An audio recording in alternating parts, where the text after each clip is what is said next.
Greetings, everyone. Fallen Millennial here.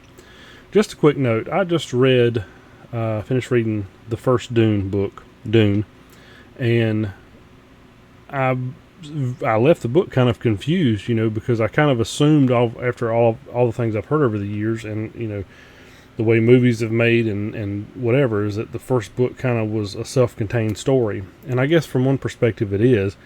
But I left the book asking tons of questions, wanting to know, chiefly what happens next. Because from my perspective, it ends on a cliffhanger. And from my perspective, it's not the cautionary tale that I thought it to be. Spoilers, of course, ahead.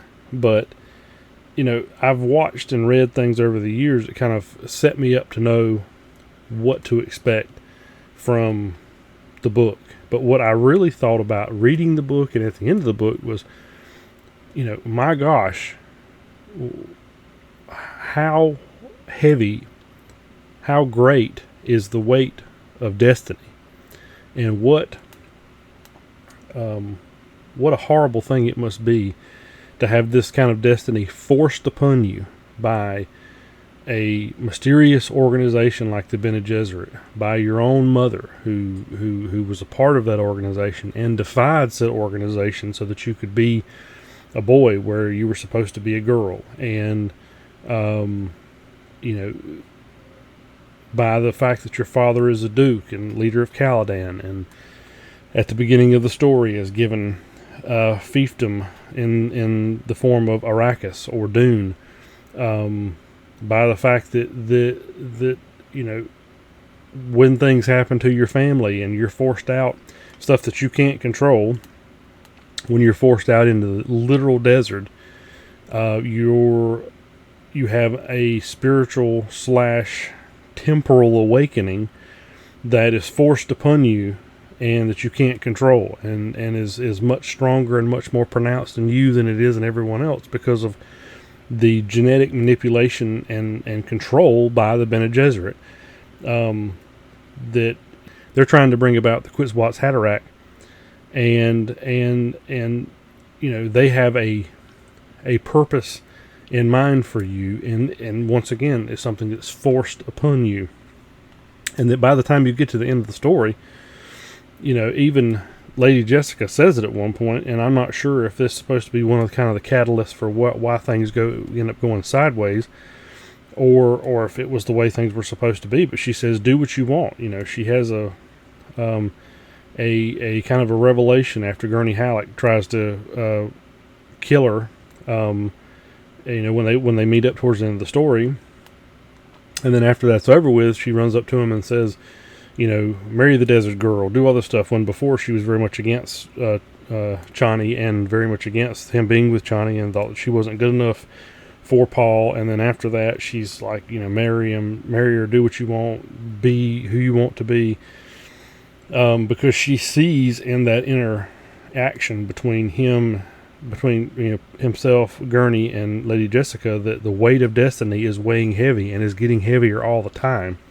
And it's interesting to me that, of course, I haven't read lots of stuff, commentary on the books, but that's the kind of the thing that I walked away with the book, was not that, hey, we get to the end of the story and the quote-unquote good guy won and the bad guys were killed and whatever, is that my heavy is the crown of destiny kind of thing. And how much choice, quote-unquote choice, did Paul actually have in his life, whether you're looking at it in totality or just leading up to his point in which he became, the possible chosen one, or Quetzalcoatl's Haderach, or Muad'Dib, or whatever,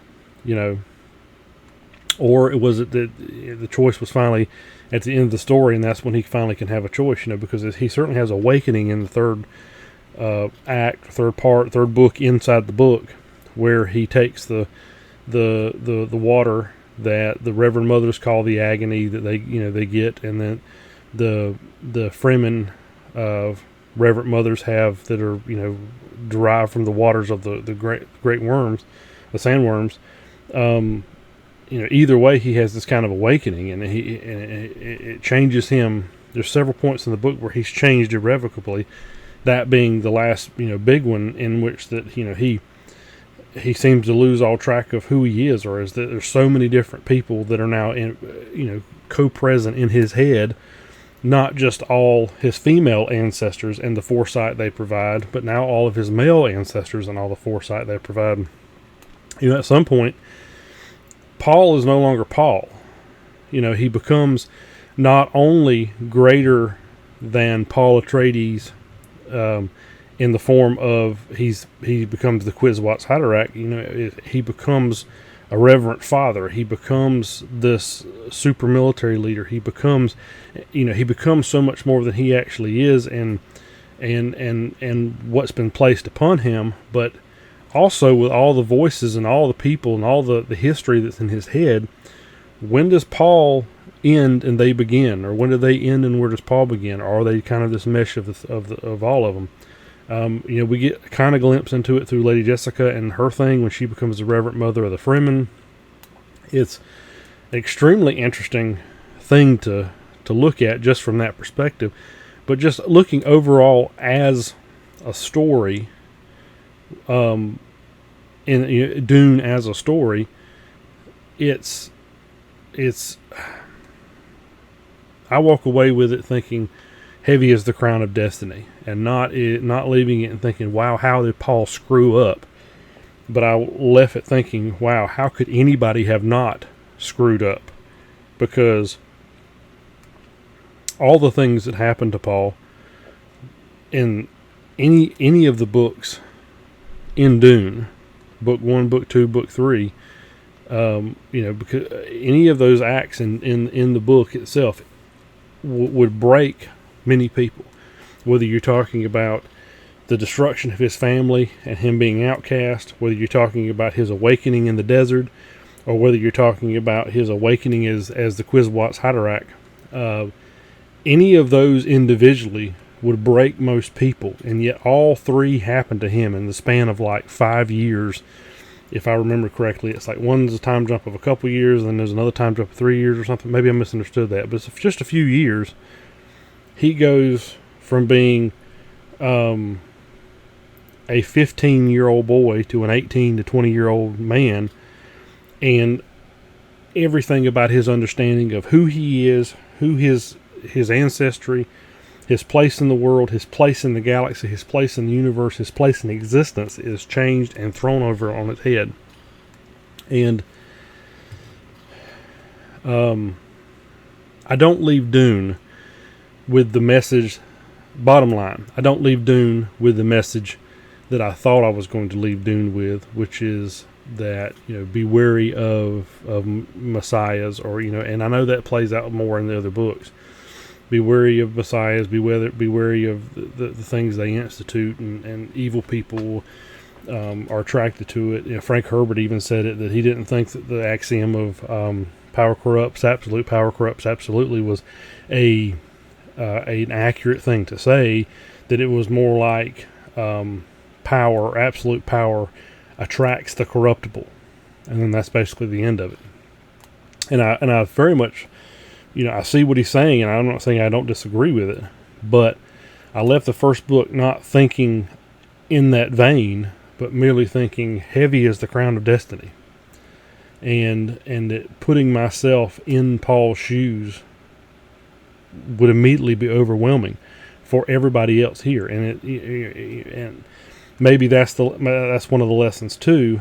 But wow, I didn't leave it thinking what I was going to think, but I thought it was a good read. Certainly slow at points. It's all very interesting, and it's amazing to me how specific Frank Herbert can be while being vague at the same time, because there's not many things that I left the book being able to imagine this person looks this way or that way or whatever, but I was, they're in there, they're for sure. But, having read a lot of George R.R. Martin, where it just seems endless sometimes of how he's detailing stuff, Frank Herbert doesn't do that.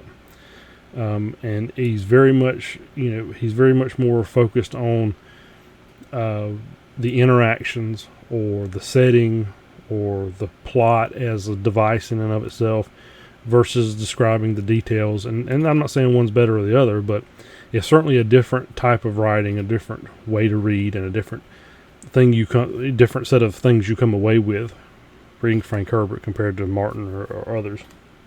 So anyway, I thought it was a great book. I'm going to continue reading on in the series. I'd like to at least get the first 3 books read. That'd be Dune Messiah and Children of Dune. And then after that, there's 3 more I know that I can't remember the names of, except the last one is Chapter House Dune, just because it's just a strange title. And then there's the other ones written in addition that are prequels and sequels and whatever else by his son and another writer. So maybe one day I'll get to all of them. I'm going to try to read Dune Messiah now, because I'd like to keep everything as fresh in my mind as possible. But very good book. Slow, certainly not for other people, but for the people with anybody with a good imagination, it's a good book to read. So definitely recommend. And on to Dune Messiah. Thanks for watching.